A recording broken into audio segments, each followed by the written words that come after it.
online, and we will start the show in a few minutes, in a few seconds. Okay, let's get this show on the road.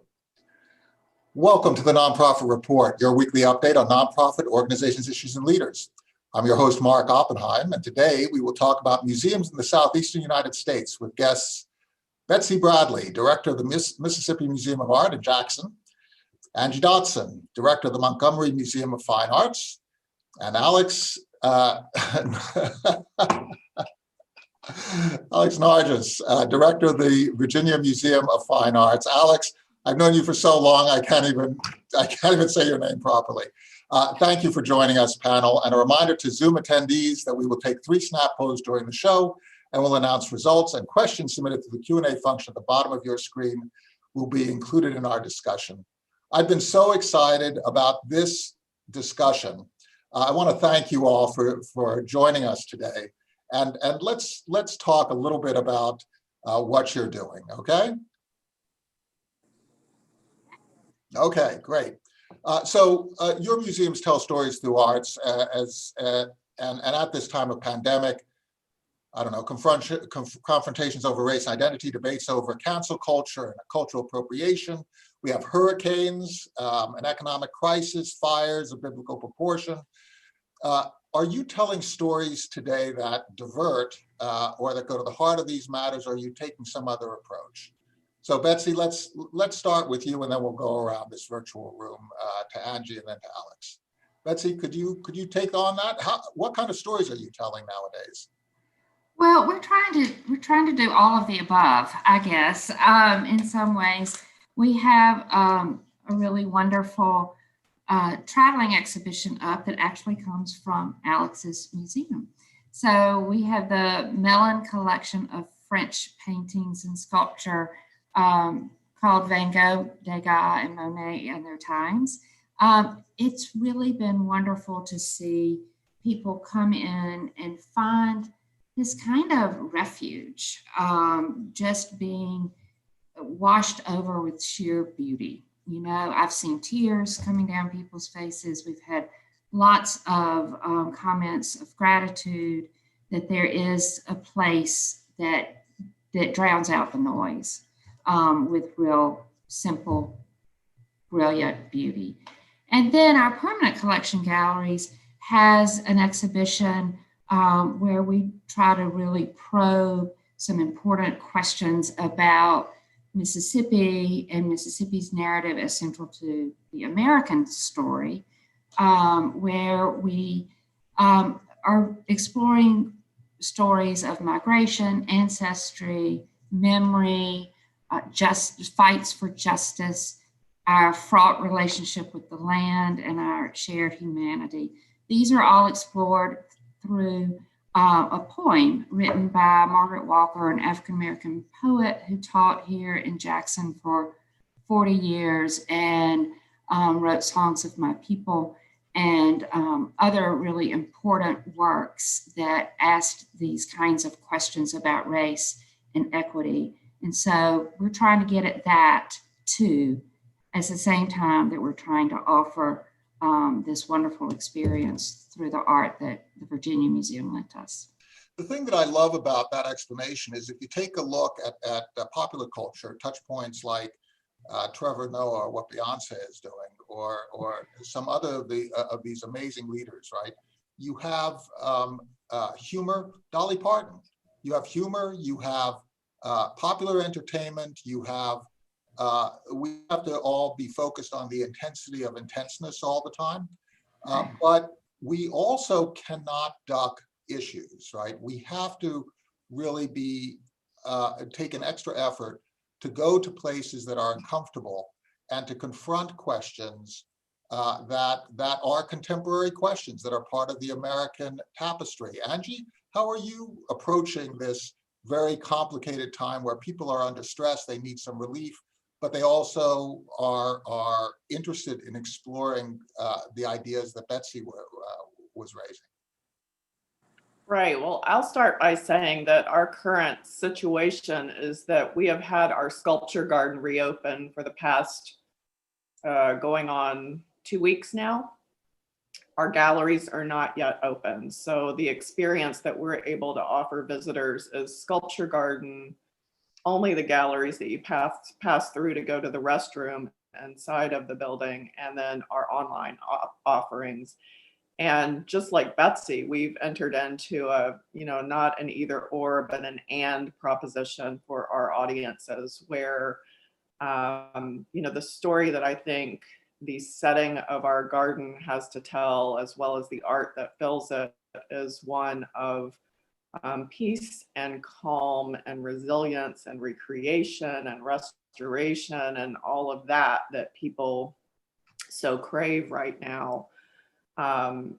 Inside the galleries, we, for the longest time, back when we thought that we were going to be reopening in May, went on and installed a gorgeous and powerful exhibition, happened to be of African American printmakers from the Paulson Fontaine Press, which I think, Mark, is up near you. And it was a heartbreak. The heartbreak of the pandemic has been that we never, I think 10 people other than staff got to see that exhibition. It hit head on the very issues that are in our hearts and in our news every single day. So to not have that as a physical platform for, the other side of the and equation, to give people a space and a place and some content to really do work of the moment was a killer.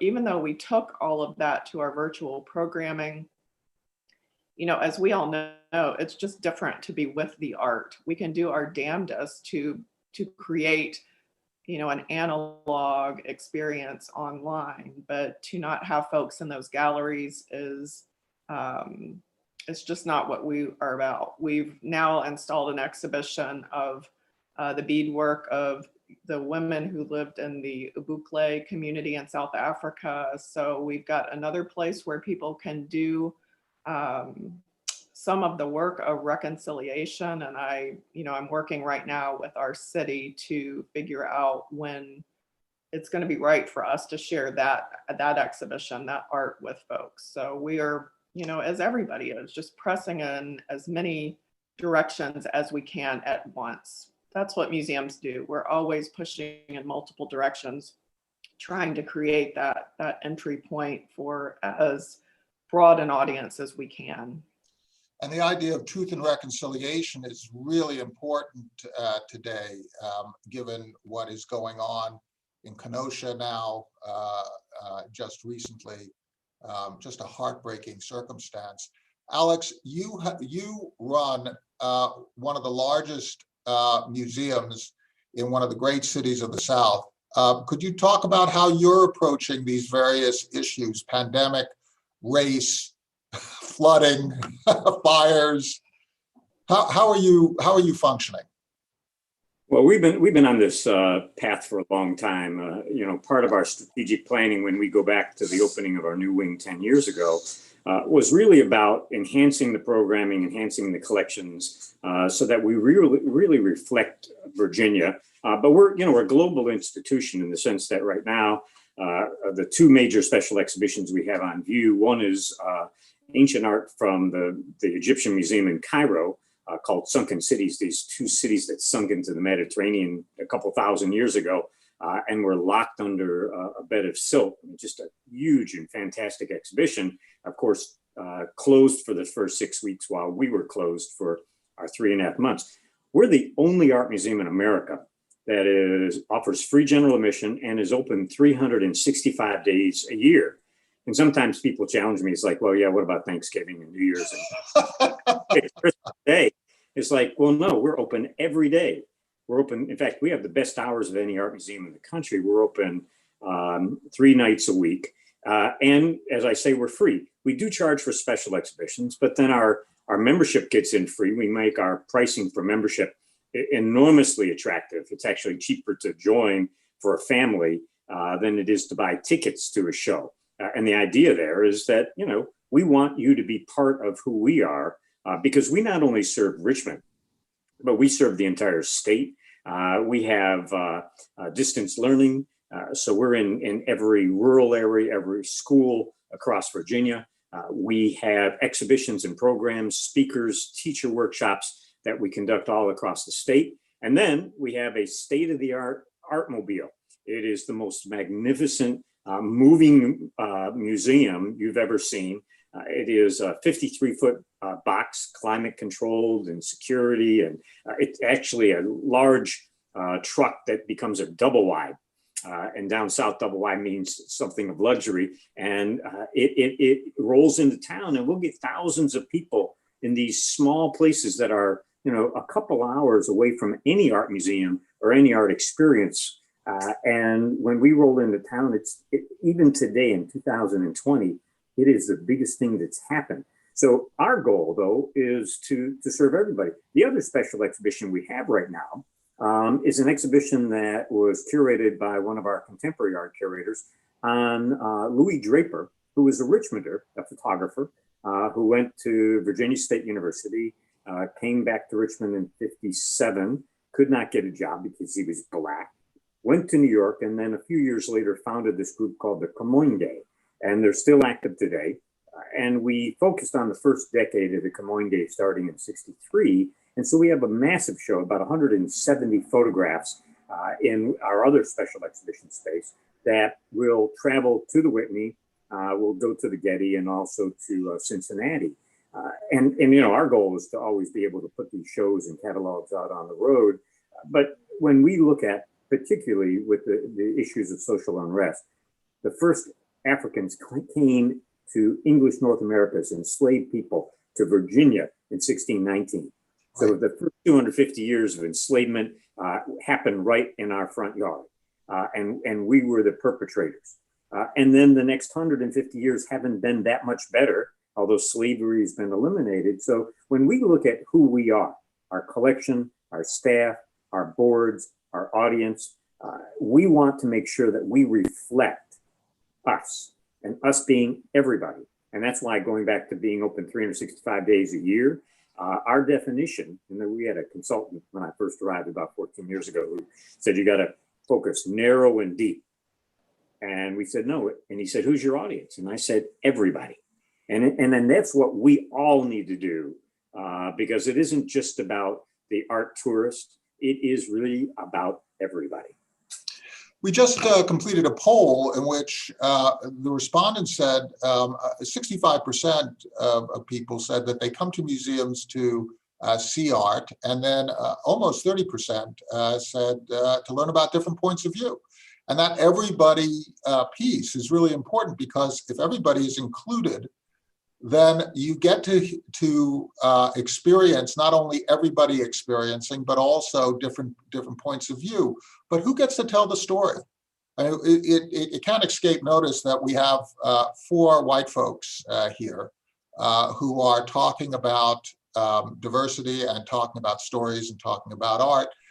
As you go out and try to engage all sorts of diverse audiences, Alex, and you're trying to shape your staff so that you can tell the stories from different points of view, and your board so that you have representation. How do you confront this imbalance that still exists across museums? Well, the imbalance is there certainly at the director's level, but it's not just people of color. It's also men versus women. I hate to say it, although I will tell you from a genetic standpoint, I'm actually 20% Asian, so I'm only a minority. But you look at my senior management team, and half of all of my senior management team are people of color. The four of 8 people, 3 of whom are African-American women. And mind you, that didn't happen by happenstance. What we did was enlarge our pool of candidates, the best people we could find, and then hired the best people from that pool. Now, it just happened to be that we were fortunate enough that we were able to have a senior management team that reflects who we are. But then you look at our managers and department heads, and we've got about 40% of our 40 or so departments across the museum, actually more than 40%, are African-American department heads. And again, that's not by happenstance. And we have to change. You go to some museums in this country, in fact, I'd have to say maybe many museums, and it is all white. Certainly, in many cases, because the museum I inherited 14 years ago was mostly men. And that happens because people are lazy, they're not focused, and they need to think about how, to your question, how do we engage and how do we relate? And the one question that rings true in my mind, and I've heard it for years, for the last 40 years, is why don't I see more people that look like me? And I don't care whether somebody's Indian, Asian, or Native American, African American, but that question resonates for everybody.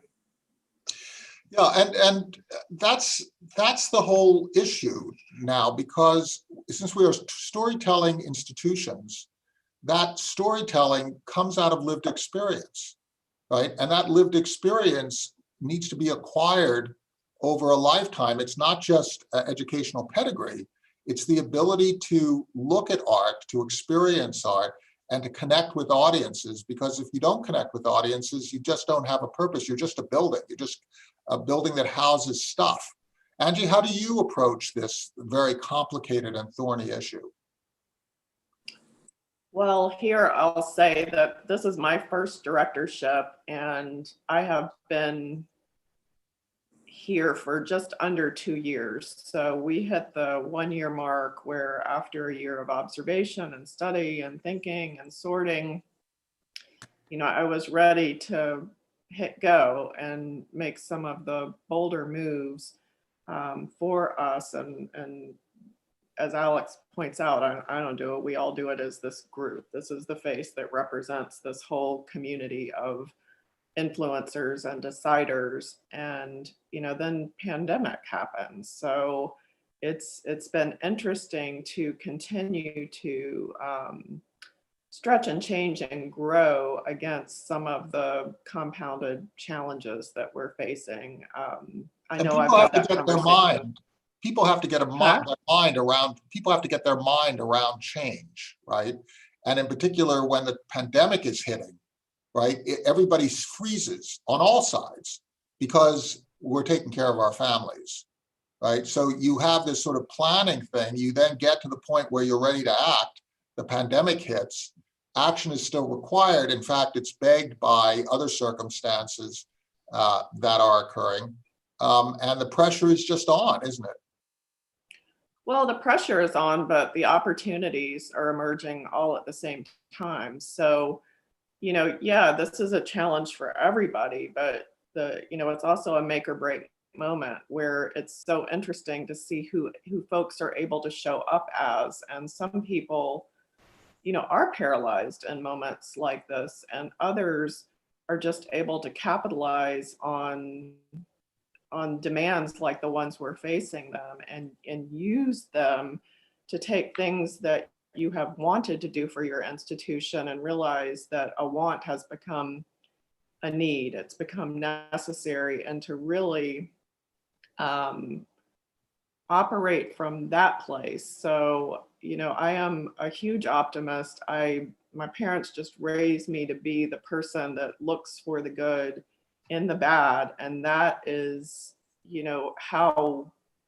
how we're trying to make our way through. And I'm very lucky to have this crew of folks here who also work from that mindset, or from that, value, whatever it is. I will say, though, going back to the point of, I was so envious to hear Alex's description of the team that he's built over time, because, truth be told, we are, diverse when you get into the nuts and bolts of us, but at first glance, it is a bunch of white people making the decisions for this institution, be that at the senior management level, the middle management level, or those magical individual contributors whose influence is just as important as the folks who are operating at the technical top. We are so, like Alex, we're not only coming into this conversation because of what's happening this year. My first chore here was to take a lot of thinking and and smush it into a strategic plan. And, you know, a lot of these values that, again, the stuff that has gone from a we want to be this to a now we absolutely need to be this 21st century museum that is filled with people who do represent these lived experiences, because, you know, only, you know, truth and interpretation can only come from that space. But, you know, I'm sitting on this side of it. I'm just lucky to be doing it at an institution that, for example, has received art from the Souls Grown Deep Foundation in the past year. And, you know, I love that they're taking the proceeds from the sale of that art and putting it into paid internship funding, where they're trying to place emerging museum professionals of color into institutions that have received art from the Arnett collection. And that's really how change happens, right? You engage others. And Betsy, you just wrote an article that has really gone through some of these issues. And could you just describe a little bit, unpack your article, unpack the perspectives that you've developed and that you're trying to implement in Mississippi? Because I can attest, Alex, do you remember? I came over to visit you just after you had opened up the new wing, right? You told me what your plans were. You and I discussed them in person in another location. Then I came out and you told me what you were going to do, and by gum, you did it, right? Over the years. So Betsy, Angie, you've got this sort of strategy here, and Betsy, you're in the midst of implementing your strategy. Could you talk a little bit about your article and your perspective? Sure. Well, you know, Alex hired me to be the education director at this museum a few years ago, and I have been here at this museum as director for almost 20 years. So this is work that has been percolating and building momentum for a very, very long time, because we are in Mississippi and we are the place where our country's foundational economic system and story of race relations and all that was played out. And we have a lot of reckoning to do. I also think that the museum industry has a lot of reckoning to do. And I think that what my article tried to get at was, until we as leaders do the personal work that we need to do and ask the questions about our privilege and our whiteness, we're asking the wrong questions. I'm hearing a lot of people talk about how many people are on your diversity committee, or, you know, these kind of tactics, when I think we have to investigate the essence of what a museum is and how we can prioritize what we all care so much about, which is the magic that happens between art and people when they get together, and the transformational experiences that can happen. What are the most just and equitable structures we can create to make that experience happen? And I'm agreeing with everything y'all are saying. I had a vacancy as chief curator for a long time until I could find an African-American chief curator, because I knew that voice had to be the one guiding our artistic program.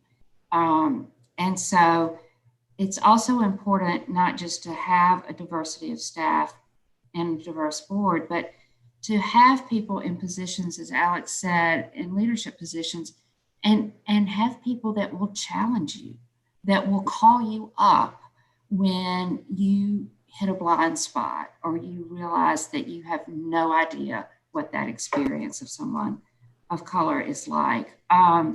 And so, yes, we talk a lot about lived experience and elevating that as a voice to be just as important as the curatorial voice. And so we talk about shared authority, we talk about the community voice, and yet there are times, like everyone, as you mentioned, Mark, when stress hits, that we revert to traditional museum processes and curatorial practice and collections priorities.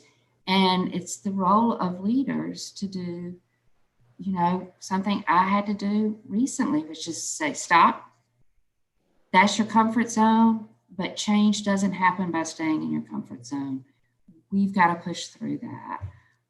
So I think it's really about the essence of what a museum is and realizing what's most important, building structures that create equity, liberty even, especially, when it comes to issues of race for us in the Southeast, and having leaders that will push people through the challenging moments when our defaults go back to form instead of the work we're doing. One of the things that is so fascinating here is that you are all selecting the successors who will run the museums of the future, right? You are saying to yourself, and this is an adherence to the golden rule, you are trying to treat others as you would wish to be treated. Yeah. You are trying to look at the sector and say, how does this sector remain healthy? Right? You're making these strategic decisions. It's not lost on me that in engaging with you, Betsy, he engaged with you as an educator. Angie, you also have an educational background, right? The educational piece, the issue of how do you convey knowledge and how do you create experiences of art using objects in the museum platform, that piece allows you to finesse some of the pedigree issues, right, Alex, that we have in the museum field that excludes different voices, right? Well, we, if I can jump in, if you don't mind, we established a few years ago the Center for Art and Public Exchange, which operates inside our facility, inside our organization as what our curator calls a shower head that dribbles over everything we do. And it is solely dedicated to the issues of race and equity and to examining artwork and bringing artists and community together through that lens. And so what you're talking about is really important, Mark, because the experience inside the gallery, when you have a few people standing in front of an artwork, having conversations about that artwork that result in thinking about our relationships with people of different races and how we view different experiences, that's the real power. Because if you just talk about diversity, if you just talk about inclusion and equity as abstract concepts, real change is not going to happen. It's the artist's vision and the artist's voice who kind of compel us to relate to an experience different from our own and to people different from our own that enables internal change to really happen. Kind of approaching that from another direction that speaks to, me as an educator leader or as a female leader.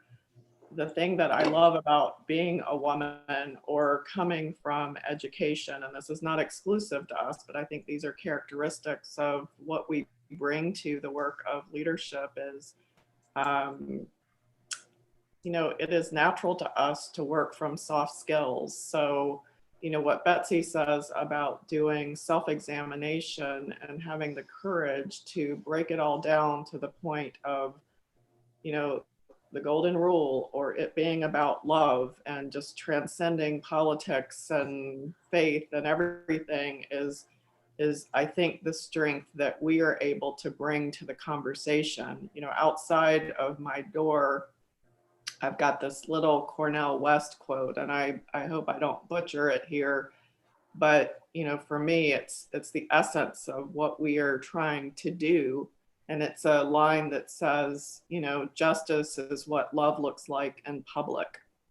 And, the word art is not in there, but I have to say that, you know, I don't not see that as I go in and out of my office door every day. And for me, that is that the power of self-examination and making sure that you're working for that place of personal truth.